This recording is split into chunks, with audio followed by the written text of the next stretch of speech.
नमस्कार, खास कार्यक्रम देश देशांतर में आपका स्वागत है। मैं हूं आरफा खानम शेरवानी। राष्ट्रपति प्रणब मुखर्जी ने देशवासियों को नसीहत दी है कि उन्हें संविधान के बुनियादी मूल्यों की रक्षा करनी चाहिए। उन्होंने भारतीय सभ्यता का भी जिक्र किया और कहा कि हमें अनेकता में एकता और सहिष्णुता की भावना का सम्मान करना चाहिए। उन्होंने खासा जोर बहुलता यानी कि डाइवर्सिटी पर भी दिया, प्लूरलिज्म पर दिया। राष्ट्रपति ने कहा कि हम देश के संस्कार खत्म नहीं होने दे सकते। उन्होंने किसी घटना विशेष का जिक्र तो नहीं किया, लेकिन माना ही जा रहा है कि उन्होंने ऐसा दादरी कांड के संदर्भ में कहा होगा। राष्ट्रपति के इस बयान को काफ़ी गंभीरता से लिया जा रहा है, खासकर ऐसे समय में जबकि इस मामले पर खुलकर राजनीति भी हो रही है। कितना महत्वपूर्ण है राष्ट्रपति का यह बयान? क्या सीख ली जा सकती है इससे, और क्या हमारे दौर की राजनीति और राजनेता कोई बदलाव आ पाएगा इस वक्तव्य के बाद, राष्ट्रपति की नसीहत के बाद? ये सब कुछ जानने की कोशिश करेंगे अपने मेहमानों के जरिए। मेरे साथ कई खास मेहमान मौजूद हैं। जानी मानी सोशल एक्टिविस्ट शबनम हाशमी मेरे साथ स्टूडियो में मौजूद हैं। दिलीप सिमन साहब हैं जो कि पब्लिक इंटेलेक्चुअल हैं, राइटर हैं। तीसरे मेहमान डॉक्टर अवनीजेश अवस्थी हैं जो कि एसोसिएट प्रोफेसर होने के साथ साथ आरएसएस के विचारक, थिंकर माने जाते हैं। और एक और ख़ास मेहमान भी जल्द हमारे साथ जुड़ जाएंगे। सभी मेहमानों का बहुत बहुत स्वागत है। सबसे पहले शबनम हाशमी, आपके साथ मैं शुरुआत करती हूँ कि क्या करीब 10 दिन गुजर जाने के बाद, 9-10 दिन के बाद राष्ट्रपति का ये बयान आया है, क्या इसमें कोई शक तो नहीं होना चाहिए कि ये दादरी मुद्दे पर ही उन्होंने अपनी बात रखी होगी? देखिए, दादरी के संदर्भ में ज़रूर कही है, लेकिन जो लगातार पिछले 1-1.5 साल से मुद्दे एक के बाद एक बन रहे हैं और जिस तरह से पूरा माहौल ख़राब हो रहा है, जिसमें ख़ास बात यह है कि जिनको आप नॉन स्टेट एक्टर्स कहते हैं, उनके ऊपर कोई किसी तरह की रोक नहीं है। वो जो चाह रहे हैं कर रहे हैं, देश के हर कोने में कर रहे हैं। और जिस तरह पूरी जो आपने कहा कि डाइवर्सिटी और प्लूरलिज्म पे जो हमला है, यहाँ मामला सिर्फ माइनॉरिटीज़ का नहीं है। दादरी का एक इंसिडेंट है, बहुत भयानक है, बहुत शर्मनाक है, लेकिन हमला बहुत बड़े स्तर पे है। बल्कि अभी देखा जाए डेमोक्रेटिक राइट्स एक दलित जो है दंपति को पूरी तरीके से निवस्त्र करके उनके साथ क्या पुलिस ने उसकी वीडियोस सब सोशल मीडिया पे आए हैं, वो भी यूपी का ही इंसिडेंट है। तो इस तरह से लगातार जो बढ़ते जा रहे हैं, ऐसा नहीं है पहले नहीं होता था, लेकिन पिछले 1-1.5 साल में 1000 से ऊपर इंसिडेंट्स हो चुके हैं। उसका करने का तरीका बदल गया है। अब बहुत ज़्यादा उसमें नंबर आपको नहीं दिखाई देते, तो ये कहा जा सकता है कि एक ही तो इंसान मरा था, लेकिन वो पूरी घटना क्या असर डालती है लोगों के दिमागों पे, जो हमारी पूरी एक मिली जुली तहजीब है उसके ऊपर जो असर डालती है, उसके बारे में सोचने की बहुत गहराई से। जी, आप कितना महत्वपूर्ण मानते हैं राष्ट्रपति का ये बयान आना, खासकर दादरी घटना के बाद? और जिस तरह से शबनम हाशमी कह रही हैं कि सिर्फ एक घटना ने, हो सकता है कि उनको इस बात के लिए आगे वो आए हों कि ज़रूर मुझे कहना पड़ेगा, लेकिन आप इस पूरे माहौल में जिस तरह की राजनीति हो रही है, खासकर सांप्रदायिकता और राजनीति का जो घालमेल नज़र आ रहा है, उसके मद्देनज़र आप कितना महत्वपूर्ण उनके वक्तव्य को मानते हैं? मैं उनके वक्तव्य को काफ़ी महत्व देता हूं और मैं मानता हूं कि एक राष्ट्रपति को इससे कम उम्मीद न थी।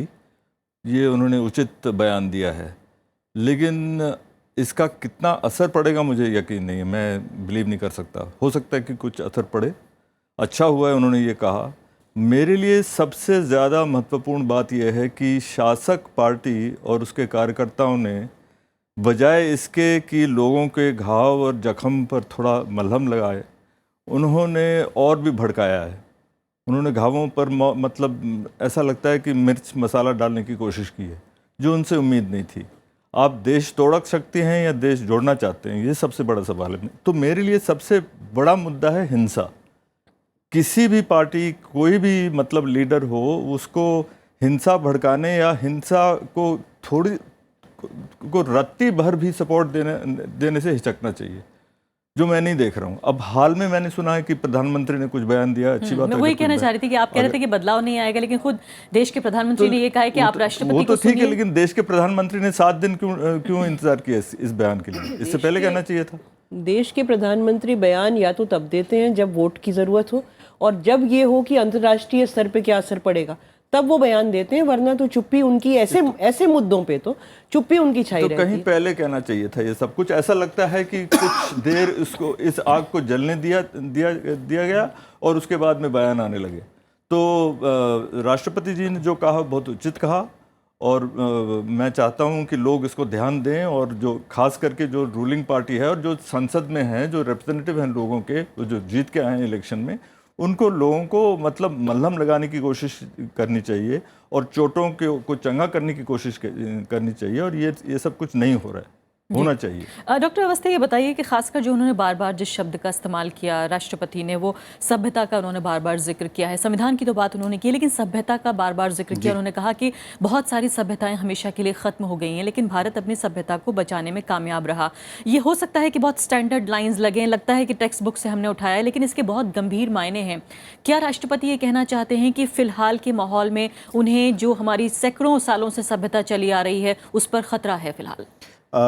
मुझे लगता है कि अपनी संस्कृति, इसके लिए मैं बेहतर शब्द संस्कृति को ज़्यादा मानता हूँ, और यहाँ शब्द भी प्रयोग किया जाता है गंगा जमनी सहबती या आपसी। उससे पहले एक बात मैं ज़रूर कहना चाहूँगा कि अभी शबनम जी ने कहा कि पिछले 1-1.5 वर्षों में हिंसा की घटनाएं बहुत ज़्यादा बढ़ गई हैं। शबनम जी यहाँ बैठी हुई, मुझे याद आता है 1 जनवरी के दिन शायद ये हर साल सफदर जी एक कार्यक्रम किया करते थे, और सफदर जी की हत्या हुई थी सरेआम, शायद साहिबाबाद के चौराहे पर 1989 में। सार्वजनिक रूप से तो 1-1.5 साल से हिंसा की घटनाएं, ये घटनाएं 1947 के विभाजन के समय से लगातार चल रही हैं, और कितने दंगे हुए। आप इसको सीमित जब कर देते हैं 1-1.5 वर्ष के शासनकाल में, तो आपकी एक सीमित, संकुचित, संकीर्ण विचारधारा राजनीति समझ में आती है। इसलिए मैं इस संदर्भ में राष्ट्रपति के इस वक्तव्य को बहुत महत्वपूर्ण मानता हूं कि ये सिर्फ इस समय की बात नहीं है, हमारी जो लंबी एक परंपरा है अहिंसा की, शांति की। मैं किसी एक धर्म की बात नहीं करता, शायद आप में से किसी ने पढ़ा हो, भवानी प्रसाद मिश्र एक कवि हुए हैं, उन्होंने कहा ये कथा व्यक्ति की नहीं, एक संस्कृति की है। हम जहाँ भी गए, बौद्ध धर्म पूरे एशिया धर्म में फैला, लेकिन कहीं भी किसी भी तरीके का तलवार का या जबरदस्ती का कोई वहाँ पर प्रयोग नहीं हुआ। इसलिए राष्ट्रपति जब ये कहते हैं कि हमारी ये परंपरा शांति की, सद्भाव की, सद्भावना की, आपसी भाईचारे की, और उससे ज़्यादा महत्वपूर्ण बात है, मुझे हैरत होती है कि अगर एक लाइन में ट्वीट कर देना प्रधानमंत्री का वो ज़्यादा महत्वपूर्ण नज़र आता है, या लाखों लोगों के समक्ष इस बात को राष्ट्रपति की वक्तव्य के का उदाहरण देकर कि हमें प्रेरणा लेनी चाहिए। नहीं, लेकिन ये ज्यादा महत्वपूर्ण है। डॉक्टर अवस्थी, प्रतीकों की भी अपनी अहमियत होती है, ऐसा नहीं है सिंबल, यानी कि प्रधानमंत्री का कहना, देश के जो सर्वोच्च नेता है उसका ये कहना भी अपने आप में अहमियत रखता है। जमीन पे काम करना अहम है, लेकिन इसके अलावा कहना भी महत्वपूर्ण है। मैं इसीलिए कह रहा हूँ कि उन्होंने सिर्फ 2 लाइनें ट्वीट करके, जो लोग सिर्फ ट्वीट करके अपनी प्रतिक्रियाएं व्यक्त कर देते हैं, उससे कहीं 1000 गुना ज़्यादा महत्वपूर्ण है लाखों लोगों के समक्ष ये बात कहना कि राष्ट्रपति, जिन लोगों तक राष्ट्रपति का वो बयान नहीं पहुंचा होगा, उन लोगों तक भी पहुंचा वो। मजे की बात ये कि क्योंकि राष्ट्रपति का संदेश कोई डायरेक्ट टेलीविजन पर प्रसारित नहीं हुआ था, न्यूज समाचार के माध्यम से हुआ आया, और वो पूरा विश्वास है कि देश की बहुत सारी जनता की, अधिकांश जनता को उस बयान का, उस संवाद का, उस वक्तव्य का शायद इल्म भी नहीं होगा। लेकिन प्रधानमंत्री ने उस संवाद को लाखों लोगों के समक्ष पेश किया, ये सबसे महत्वपूर्ण बात है। महत्वपूर्ण मानते हैं, लेकिन डॉक्टर अवस्थी, आपने ये कहा कि ऐसा नहीं है कि 1-1.5 साल के दौरान ऐसा हुआ, ऐसा होता आया है। जब हम बातें गोलमोल करने की कोशिश करते हैं या बताते हैं कि हर चीज कंटिन्यूटी में चल रही है, तो आपको नहीं लगता कि जिम्मेदारी तय करने से बचने हैं कि आखिर किसका काम है? मेरा कहने का मतलब ये नहीं था कि ये चलता रहा है तो इसलिए चलते रहना चाहिए। मैं कहता हूं कि जब आप इसको सिर्फ 1.5 साल तक सीमित कर देते हैं, तो आपके भीतर की उस राजनीति जिसमें आपको सद्भाव की अपेक्षा नहीं है, आपको एक पर्टिकुलर विचारधारा पर या किसी राजनीतिक बदले की भावना से कहा गया वक्तव्य होता है। ये मैं कहना चाह रहा हूँ। 1-1.5 साल में भागलपुर है, मेरठ है, इनको जवाब देने देते। जी जरूर। देखिए, इसमें कोई दो राय नहीं है कि इस मुल्क में राइट्स हुए हैं, इस मुल्क में बहुत सारे लोग मारे भी गए हैं। 1984 भी हुआ है, 2002 भी हुआ है, उससे पहले नेली भी हुआ है, उसमें कोई दो राय नहीं है। लेकिन पिछले 1-1.5 साल का जिक्र मैंने इसलिए किया कि जिस तरह से मेटिकुलसली प्लान करके, ना सिर्फ ये कि कम्युनिटीज़ के बीच में पोलराइजेशन हो रहा है, जो नफरत फैलाई जा रही है, लेकिन जो भी सोचने समझने वाला व्यक्ति है, जो भी आपके इंस्टीट्यूशंस हैं ऑफ एक्सीलेंस, हर चौतरफा हमला है। एक तरफ राइटर्स पे एक पंसारे मारा जाता है, दाभोलकर मारे जाते हैं, कलबुर्गी मारे जाते हैं, जो भी आपके विचारों से सहमत नहीं है उसके ऊपर हमला है। एक बयान आता है कि रिजर्वेशन नहीं होना चाहिए। ग्वालियर में दलित स्टूडेंट्स निकलते हैं अपने घरों से, डिसाइड करते हैं कि हम डेमोन्स्ट्रेशन करेंगे। उनके हरेक के घर पे आरएसएस का कार्यकर्ता पहुंचता है, उनको धमकी देता है कि तुम घर से निकल के देखो। ये आज तक हिंदुस्तान में नहीं हुआ था। चलिए पुरुषोत्तम अग्रवाल जी को शामिल कर लेती हूँ। छोटा सा वक्तव्य दे दूं। मैं सिर्फ इतना शबनम जी को याद दिलाना चाहूंगा, कलबुर्गी और पानसारे की बात जरूर कीजिए, लेकिन केरल में उस प्रोफेसर की भी बात कीजिए जिसने एक क्वेश्चन पेपर में, प्रश्न पत्र में सिर्फ मोहम्मद नाम लिख दिया था और उसके हाथ काट दिए उनको गए थे। सजा भी हुई है लेकिन आरोपियों को। नहीं, मैं अभी तो ये तो चल रहा है ना, अभी तो ये तो पिछले महीने, 2 महीने, 6 महीने, साल भर की घटना है। वो भी घटना हुई थी। लेकिन हम अगर सिलेक्टिवली जो हमारे भीतर की ये राजनीति, आपकी खास आदत है, जो घटना जिस वक्त होती है उसको उस वक्त कंडेम किया जाता है। जब उस प्रोफेसर के ऊपर हमला हुआ, उसके हाथ काटे गए, सबसे ज्यादा उसके प्रोटेस्ट करने में हम लोग थे। और वो जो ऑर्गेनाइजेशन है PFI, उसके अगेंस्ट हम लोग सब खड़े हुए थे। जब केरल में उस प्रोफेसर को निकाल दिया गया कॉलेज से, उस समय जब किताबें बैन हुई सलमान रुश्दी की, उसके अगेंस्ट हमने आवाज उठाई, हमने सड़क पे वो किताबें फोटोकॉपी करके बेची। अभी बात हो रही है जो पिछले 1 साल में हुआ, अभी बात दादरी की हो रही है। कह रहा हूं कि सिलेक्टिव बात नहीं, मत नहीं, कीजिए। एक तरह की सांप्रदायिकता से दूसरी तरह की सांप्रदायिकता का मुकाबला करके ऐसा नहीं है कि जीरो हो जाएगा। सांप्रदायिकता और दोनों जुड़ के ही आगे बढ़ेंगे, जाहिर है, और ज्यादा डबल हो जाएगा, 2 गुना हो जाएगा। डॉक्टर पुरुषोत्तम अग्रवाल मेरे साथ इस वक्त जुड़ गए हैं, पॉलिटिकल एनालिस्ट हैं, जाने माने लेखक हैं। पुरुषोत्तम अग्रवाल जी, ये बताइए कि राष्ट्रपति का बयान तो आया ही कि सभ्यता बचाने का वक्त आ गया है, भाईचारा बढ़ाने का वक्त है, सहिष्णुता होनी चाहिए, बहुलता का जो बुनियादी जो मूल्य है उसे नहीं भूलना चाहिए। इसके साथ प्रधानमंत्री का बयान भी आ गया है कि आइए सुनिए राष्ट्रपति को और अमल कीजिए। नहीं, मैं राष्ट्रपति जी के बयान को बहुत महत्वपूर्ण मानते हुए उसका स्वागत करता हूं, क्योंकि हमारी व्यवस्था में राष्ट्रपति संविधान के संरक्षक हैं और एक पढ़ा लिखा इंसान होने के नाते उन्होंने इस बात की ओर संकेत भी किया है कि बात केवल संविधान की नहीं है बल्कि भारतीय परंपरा, संस्कृति और सभ्यता की है। जहाँ तक माननीय प्रधानमंत्री जी के बयान का सवाल है, वो भी बहुत अच्छा बयान है कि नेताओं की मत सुनो। उन्हें यह भी बता देना चाहिए था कि किस किस नेता की कब कब ना सुने। मिसाल के तौर पर एक नेता ने कहा कि जिन्हें बीफ खाना है पाकिस्तान चले जाएं। जवाब में एक नेता जिनका नाम संयोग से किरण रिजिजू है और जो संयोग से भारत सरकार में किसी मंत्री पद पर विराजमान है, उन्होंने मई में कहा कि मैं बीफ खाता हूँ, मुझे कौन कहाँ भेज सकता है। फिर एक नेता ने कहा कि दादरी में जो कुछ हुआ वो तो एक गलतफहमी थी, एक दुर्घटना मात्र थी। तो प्रधानमंत्री जी अगर ये भी स्पष्ट कर देते कि किस नेता की कब ना सुने और कब सुने, तो ज़्यादा ज्ञानवर्धक होता हम लोगों के लिए। दूसरी बात मैं एक कहना चाहता हूँ आरफा, हालांकि आपने सवाल पूछा नहीं है, लेकिन मुझे लगता है कि राष्ट्रपति जी को ये बयान इसलिए देना पड़ा कि दादरी की घटना में कुछ अभूतपूर्व है। और वह अभूतपूर्व ये है कि ये कोई दंगे की स्थिति नहीं थी, ये 2 समुदायों के बीच लड़ाई झगड़ा नहीं था, ये किसी जुलूस या किसी यात्रा को लेकर चल रहा झगड़ा नहीं था, ये लिंचिंग थी। एक व्यक्ति को आपने चिन्हित कर लिया, मंदिर से या किसी भी स्थान से घोषणाएं कर दी गई और भीड़ जाकर के उस आदमी को उसके घर में मार डालती है। राष्ट्रपति जी की चेतना में कहीं ना कहीं ये बात रही होगी, अभूतपूर्व था। ये भी अभूतपूर्व था कि चूंकि उस व्यक्ति का बेटा भारतीय वायुसेना में काम करता है, तो भारतीय वायुसेना के अध्यक्ष एयर चीफ मार्शल राहा को कहना पड़ा कि हम इस परिवार को सुरक्षा देंगे। ये अभूतपूर्व घटनाएं हैं और इसलिए राष्ट्रपति की चिंता बेहद महत्वपूर्ण है और इस तरह का वक्तव्य भी संभवतः राष्ट्रपति की ओर से अभूतपूर्व है। और उसका कारण यह है कि बात केवल सभ्यता और संविधान की नहीं है, बात आपके उस पॉलिटिकल अरेंजमेंट की है जिसमें आमतौर से फौज से जुड़े हुए लोग ऐसी टिप्पणियां नहीं करते जैसी एयर चीफ मार्शल को करनी पड़ी कि ये परिवार अब हमारी सुरक्षा में रहेगा। जी, इन चीजों पर एक मिनट और आरफा, ये बात बिल्कुल सही है कि एक हम लोग तो ये मानते आए हैं वर्षों से कि सांप्रदायिकता असल में एक तलवार है, चाहे वो हिंदू की, चाहे मुसलमान की, चाहे ईसाई की, जो बनती है कि लोहे से। और ये बिल्कुल सही कहा शबनम ने कि जब जो मुद्दा होता है लोग उठाते हैं। मुझे आज भी याद है कि जब सलमान रुश्दी की किताबें बैन की गई थी तो हम लोगों ने उसी मंडी हाउस पर जहाँ सफदर हाशमी की वो तिथि मनाई जाती है, वहीं पर सलमान रुश्दी की किताबों के पाठ किए गए थे। जयपुर लिटरेरी फेस्टिवल में भी लोगों ने सलमान रुश्दी की किताबों से पाठ किए थे, जबकि उनको नहीं आने दिया गया था। लेकिन खैर ये सब कॉम्पिटिटिव बातें मैं नहीं करना चाहता।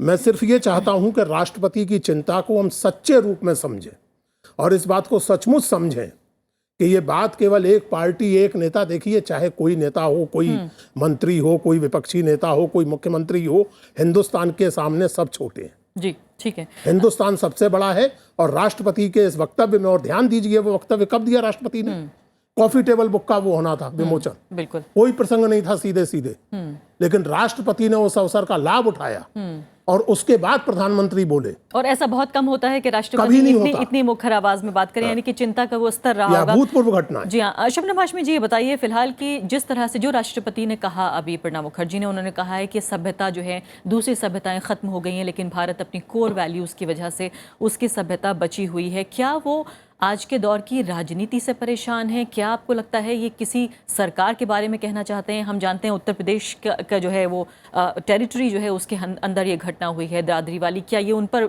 निशाना हो सकता है? ये केंद्र सरकार की बात होगी या फिर इसको एक आम नागरिकों के लिए नसीहत की तरह देखा जाए बस? देखिए, मैं तो इसको इस तरह देखती हूँ कि हिंदुस्तान की जो पूरी हिस्ट्री रही है, एक हार्मनी की, एक प्लूरलिज्म की, जिसमें डाइवर्सिटी है, जिसमें हर तरह के अलग अलग लोग आए हैं, बसे हैं, और एक मिलीजुली सभ्यता, मिलीजुली संस्कृति है, जिसके ऊपर और हमेशा हिंदुस्तान कैसा होगा उसकी भी दो विचारधाराएं रही हैं। एक विचारधारा वो है जो हमारे संविधान में जो कुछ लिखा है उस पर यकीन रखती है, जो कहती है कि ये डाइवर्स मुल्क है, यहाँ प्लूरलिज्म है, यहाँ अलग अलग तरह के लोग हैं। दूसरी विचारधारा वो है जो सिर्फ एक तरह से उसको देखना चाहती है और एक तरह का उसको बदल के कर देना चाहती है। ये बात भी अपनी जगह है कि पहली बार हिंदुस्तान में जब से आज़ाद हुआ है ऐसे हालात बने हैं, पहली बार ये ताकतें इतने करीब आई हैं कि जो यहाँ का डाइवर्सिटी और प्लूरलिज्म है उसको ख़त्म कर सके। तो वो जो कुछ कर रही हैं उसमें तो कोई हैरानी की बात नहीं है, लेकिन ये एक बहुत बड़ी चिंता का ज़रूर विषय है और मुझे लगता है कि उसी चिंता को उन्होंने व्यक्त किया है कि क्या यहाँ पे डाइवर्सिटी और प्लूरलिज्म या डेमोक्रेसी बचेगी या नहीं बचेगी, या इसी तरह से कभी सड़कों पे, कभी अंदर, कभी बाहर, ये सारे के सारे नाटक चलते रहेंगे और धीरे धीरे जो डिसेंट की स्पेस है, जो विरोध की आवाज़ है, उसको ऐसे ही दबाया जाएगा। क्योंकि हम देख रहे हैं कि लगातार जो भी उस बात से सहमत नहीं है उसके ऊपर हमले हो रहे हैं, उसकी आवाज़ को दबाया जा रहा है। मैं सिर्फ इतना कहना चाह रहा हूँ कि मैं किसी भी तरीके की हिंसा की किसी भी हालत में उसकी हिमायत नहीं कर सकता, लेकिन मुझे दुख और पीड़ा तब होती है कि यहाँ 2 बार सलमान रुश्दी का नाम आया, लेकिन किस तरीके से तस्लीमा नसरीन को बंगाल में कोलकाता से आधी रात को उनको घर से बिना बताए गए ले जाया गया कि कहाँ ले जा रहे हैं, उसका जिक्र नहीं होता। हैदराबाद में किस तरीके से उन पर जानलेवा हमला होता, उसका जिक्र नहीं होता। उसका जिक्र भी जब मुद्दा आया था तो मैं सिर्फ इसलिए कह रहा हूं क्योंकि आप बार बार कह रहे हैं कि पिछले सिर्फ 1-1.5 वर्षों में ये घटनाएं हो रही हैं। तस्लीमा नसरीन के साथ क्या पिछले 1-1.5 वर्षों में हुई ये घटना? ये मैं इसलिए कह रहा हूं क्योंकि आपका एकदम नजरिया इतना संकीर्ण है, क्योंकि आप विशुद्ध राजनीतिक दृष्टि से इस पूरे मसले को देखना चाहते हैं। राष्ट्रपति का वक्तव्य इस राजनीति से अलग हट करके देखने के लिए। अच्छा, 1 मिनट, यानी आप ये कह रहे हैं कि आम नागरिकों को नसीहत है ये? मैं कह रहा हूं कि राजनीति से अलग हटकर देखने की आप ये जरूरत कह रहे हैं कि सांप्रदायिकता खत्म करने का जिम्मा पिछले 1-1.5 वर्षों में ये सांप्रदायिकता फैली, ये नहीं हुआ है। केंद्रीय नेतृत्व मैं कह रहा हूं कि पिछले 1-1.5 वर्षों में ये सांप्रदायिकता अचानक फैल गई है। ये जो यहाँ पर ये विमर्श किया जा रहा है इसके मैं सख्त खिलाफ हूं और मेरे पास उदाहरण है, कंसोलिडेट हुई है। ये विमर्श बिल्कुल बनावटी है। मेरे लिहाज से फिरका परस्ती जो है इस देश में बहुत देर से चलती आ रही है और कम से कम मैं उन व्यक्तियों में से है जो मैंने इसको स्टडी भी किया है, इसका अध्ययन भी किया है, इसके ऊपर लिखा भी है। मैंने कभी भी एक दफा भी नहीं कहा होगा कि सांप्रदायिकता का मतलब है हिंदुत्व। मैं बार बार ये बात को अपने साथियों से भी बार बार कहते हैं। लेकिन शबनम बार बार ये कह रही है कि पहली बार मैं इस तरह के फोर्सेस सत्ता में आए हैं। मैं ये वो बात भी सही है, ये पहले कभी नहीं हुआ है कि इतना खुलकर इस किस्म की विचारधारा को इतना मतलब प्रोत्साहन मिल रहा है पब्लिक में, ये पहली बार हुआ है। लेकिन हमें मानना पड़ेगा कि ये सारी घटनाएं सन 84 में हुई हैं और हम लोग सड़क पे थे। जनसंघ, एक मिनट, जनसंघ और आरएसएस ने कोई प्रदर्शन नहीं निकाला जहां तक मुझे मालूम है। हम लोगों ने निकाला और हम लोगों को बताया गया सड़कों के ऊपर कि तुम लोग देशद्रोही हो। हम लोग जो इंसाफ मांग रहे थे हम देशद्रोही थे और जो कत्लेआम कर रहे थे वो देशभक्त थे। ये सब कुछ हमने झेला है, हमने देखा है। तो मैं कभी भी नहीं कहूंगा कि फिरका परस्ती सिर्फ एक रंग में आती है, लेकिन ये मानना पड़ेगा कि जो लोग हिंसा को भड़का रहे हैं, भड़काऊ भाषण दे रहे हैं, मतलब इस तरह की बातें आप किसी भी पार्टी को शोभा नहीं देती। और आपको मानना पड़ेगा कि फिरका परस्ती को अगर रोकना है, अगर आप पावर में आए हैं, अगर आप सत्तारूढ़ दल हैं, अगर आप सत्तारूढ़ नेता हैं, तो आपको कम से कम लोगों के चोटों को चंगा करने की कोशिश करनी। नहीं, अवस्थी जी ये भी बहुत महत्वपूर्ण बात कह रहे हैं कि जब आप सांप्रदायिकता का जिक्र कर रहे हैं, सलमान रश्दी, तस्लीमा नसरीन का आप जिक्र कर रहे हैं, हम जानते हैं कि उस वक्त एनडीए की सरकार थी, लेकिन उसके बावजूद वो कह रहे हैं कि तस्लीमा नसरीन को जब उस समय बचाया एनडीए के गया। समय भी मैंने लिखा है। यूपीए के समय यूपीए की सरकार, हमने लिखा, दोनों की हमने सरकार। मैंने नहीं, लिखा जिस वक्त है, बचाया तस्लीमा गया के था। बारे में मैंने लिखा है। आडवाणी जी ने नहीं, जब तस्लीमा के ऊपर जब हमला हुआ है सबसे पहले, जब उनका बहुत हम प्रोटेस्ट लोग किया पूरा हमने। बांग्लादेश के एम्बेसी नहीं, में वही कह जाके रहे हैं कि हमने 1984 demonstration में किया। मैं सिर्फ इतनी सी बात कहना 1984 चाहता हूं। में अभी जब दिलीप जी ने, अलग हाँ, जब अलग रंग की दिलीप जी सांप्रदायिकता ने अभी थी, एक बात कही तब कि आरएसएस ने ये आगे तब बढ़ के- जनसंघ और आरएसएस सड़कों पर नहीं था। हैरत होती है मुझे, आप उन परिवारों से तिलक विहार में जाकर के पूछिए। ये पहला मौका था जब उन परिवारों को, सिख परिवारों को मालूम चला कि आरएसएस और जनसंघ होता क्या है, जिन्होंने अपने जान पर खेल करके उन परिवारों को बचाया। ये तथ्यात्मक बात है। चलिए पुरुषोत्तम अग्रवाल जी, मैं बहस में शामिल करना चाहती हूँ। आखिरी कुछ मिनट बचे लोगों हैं। ने दंगों में हिस्सा भी लिया। नहीं, ये भी बिल्कुल सच भी है। नहीं। हाँ। एक भी व्यक्ति माफ अगर आप कीजिएगा। ऐसा दिखा देंगे, माफ कीजिएगा। एक भी व्यक्ति आप ऐसा दिखा केसेस लगे हुए देंगे, हैं। नहीं नहीं, पुरुषोत्तम अग्रवाल जी, पानी में पॉइजनिंग हो रही है, माफ सारी कीजिएगा। र्यूमर्स पुरुषोत्तम फैलाने में अग्रवाल बिल्कुल जी, भी नहीं, इस बिल्कुल कार्यक्रम भी में नहीं। वाइस प्रेसिडेंट ऑफ इंडिया भी मौजूद थे। इससे पहले वाइस प्रेसिडेंट ऑफ इंडिया ने जिस तरह से अपना बयान दिया, उन्होंने ये कहा कि आम नागरिकों की जीवन की रक्षा करना सरकार की जिम्मेदारी है। क्या आप राष्ट्रपति, उपराष्ट्रपति के बयान के बाद अब राष्ट्रपति के इस बयान को एक सीक्वेंस में देखना चाहते हैं? देखिए, ऐसा है आरफा, उपराष्ट्रपति ने जब वो बयान दिया था तो वो चूंकि एक मुस्लिम सम्मेलन में दिया गया था और वहाँ मुसलमानों के हुकूक की बात की गई थी, तो मैं किसी का नाम नहीं लेना चाहता, लेकिन बड़े बड़े लोगों ने ये उसके टिप्पणी बाद की का थी। बयान है मैं जब ये कहा गया। मैं एक मिनट सुनिए। उसके बाद ये टिप्पणी की गई थी कि उपराष्ट्रपति संवैधानिक पद है और उस पद पर बैठे व्यक्ति से ऐसे बयानों की अपेक्षा नहीं की जाती है।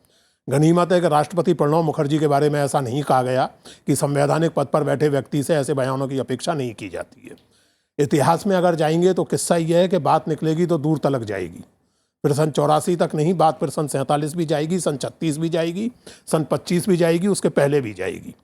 वास्तविकता यह है, जैसा कि दिलीप ने कहा और हम जैसे लोग ये बात पिछले 30-35 साल से कहते आ रहे हैं कि जब आप हिंदू सांप्रदायिकता को बढ़ावा देते हैं तो असल में आप मुस्लिम सांप्रदायिकता को बढ़ावा दे रहे होते हैं। जब आप मुस्लिम सांप्रदायिकता की तरफ सॉफ्ट रवैया बरतते हैं तो आप हिंदू सांप्रदायिकता के लिए ज़मीन तैयार कर रहे होते हैं।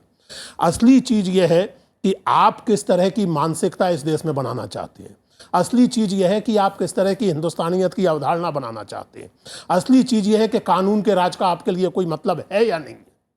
ऐसे में ये बयान किसी व्यक्ति का, मैं नाम नहीं लेना चाहता, कि जो कुछ हुआ वो एक दुर्घटना थी, गलतफहमी थी, क्या मतलब है इस बात का? हम इस पर्टिकुलर घटना पर रहे। मैंने कहा आपसे, मैं निवेदन करता हूं, कृपया इस बात को ठंडे दिमाग से सोचें। दादरी में कुछ अभूतपूर्व था, सांप्रदायिक घृणा अभूतपूर्व नहीं थी, सांप्रदायिक प्रचार इस तरफ से या उस तरफ से अभूतपूर्व नहीं था। अभूतपूर्व यह था कि दंगे की स्थिति के बिना, सामान्य कही जाने वाली परिस्थिति में, शांतिपूर्वक कही जाने वाली परिस्थिति में भोजन क्या कर रहा है और क्या नहीं कर रहा है, इस अफवाह के आधार पर एक आदमी के प्राण ले लिए गए। लेकिन पुरुषोत्तम जी, आगे क्या होगा? अब समय बिल्कुल समाप्त हो गया, ये बताइए अब आगे क्या होगा? क्या ये राजनीति की तरफ इशारा है कि जो हमारा पॉलिटिकल लीडरशिप है उसको अपना कोर्स करेक्शन करना होगा या आम नागरिकों को सांप्रदायिकता से बचना होगा? देखिए, आम नागरिक ही कोर्स करेक्शन करेंगे। राजनेता करते होते तो सन 84 के बाद कर चुके होते, सन 2002 के बाद कर चुके होते और उसके बाद कर चुके होते, तस्लीमा नसरीन के बाद कर चुके होते, सलमान रुश्दी के बाद कर चुके होते और सफदर हाशमी के बाद कर चुके होते। राजनेता कोर्स करेक्शन नहीं करेंगे, जनता ही करेगी, बुद्धिजीवी करेंगे और वो कर भी रहे हैं। और सुनिए आरफा, इसी की सजा पा रहे हैं। ये सवाल नहीं है कि किसके राज में मरे या क्यों मरे, कैसे मरे, सवाल ये कि क्या कहने के कारण मरे। ये दबलकर का मरना, पंसरे का मरना और कलबुर्गी का मरना, ये ऐसी चीज से जुड़ी करती हूँ पुरुषोत्तम जी से कि रेजिस्टेंस जो है, ये जो सब कुछ हो रहा है उसके अगेंस्ट, वो बुद्धिजीवियों से आएगा, एक्टिविस्ट से आएगा, राइटर्स, पोएट्स, जो सिविल सोसाइटी है हिंदुस्तान की, और आ रहा है। हमले होंगे, हम में से ये सब जानते हैं कि किसी भी दिन हमारे साथ भी पंसरे या दाभोलकर जैसी घटना हो सकती है, लेकिन हम आखिरी वक्त तक लड़ेंगे। क्योंकि मैं बिल्कुल सहमत हूं, लेकिन बात उन्होंने कहा कि किसी का भी राज हो, या इस बात पर सहमति हो सकती है, लेकिन इस बात पर कहा जाए कि पिछले 1-1.5 वर्षों में ये सांप्रदायिक घटना बढ़ी है, मैं इसलिए है जिम्मेदारी कैसे तय होगी? जिसके कार्यकाल में जिम्मेदारी टोटलिटी में होगी। पुरुषोत्तम जी ने कहा कि अगर मैं कहता हूं कि अगर मुस्लिम सांप्रदायिकता बढ़ेगी तो हिंदू भी बढ़ेगी। ये एक तरीके से वही बात है जो राजनेता कहते हैं क्रिया की प्रतिक्रिया होती है। लेकिन अगर वो कोई कहता है क्रिया की प्रतिक्रिया होती है, पुरुषोत्तम जी कहें तो वो ठीक, वो एक विमर्श, लेकिन अगर कोई कह दे तो वो गलत। ऐसा नहीं है बिल्कुल भी। आखिरी वाक्य, मान्यवर अर्थ जो है वाक्य में होता है, संदर्भ में होता है। मैं आखिरी बात मैं सिर्फ ये कहूँगा कि जहाँ तक फिरका परस्ती का मामला है, ये बिल्कुल सही है कि ये दो तरफा तलवार है, ये किसी को भी मार सकता है। लेकिन अगर हम सब लोग अभिव्यक्ति, देखो आदमी जो है वो बोलने वाला इंसान होता है, वो हम लोग बोलते हैं। अगर हम लोगों का बोलना भी बंद हो गया और अगर हम लोग डर के मारे रहते गए, और अगर मुझे डर है कि मैं अपने घर में, कोई भी मेरे घर में घुस के मुझे गोली मार सकता है, तो अभिव्यक्ति की आजादी हमारी बिल्कुल लोकतंत्र का मूल है कि जो राइट टू डिसेंट है उसको बचाना होगा। बहुत बहुत शुक्रिया सभी मेहमानों का, माफी चाहती हूँ, मुझे मालूम है आप लोग बहुत कुछ कहना चाहते हैं, लेकिन फिलहाल अभी के लिए इतना ही। जाहिर है राष्ट्रपति की जो नसीहत है आम लोग, राजनीतिक दल और जितने भी जो जिम्मेदार लोग हैं, जाहिर है उन्हें लेनी चाहिए। फिलहाल अभी के लिए इतना ही, नमस्कार।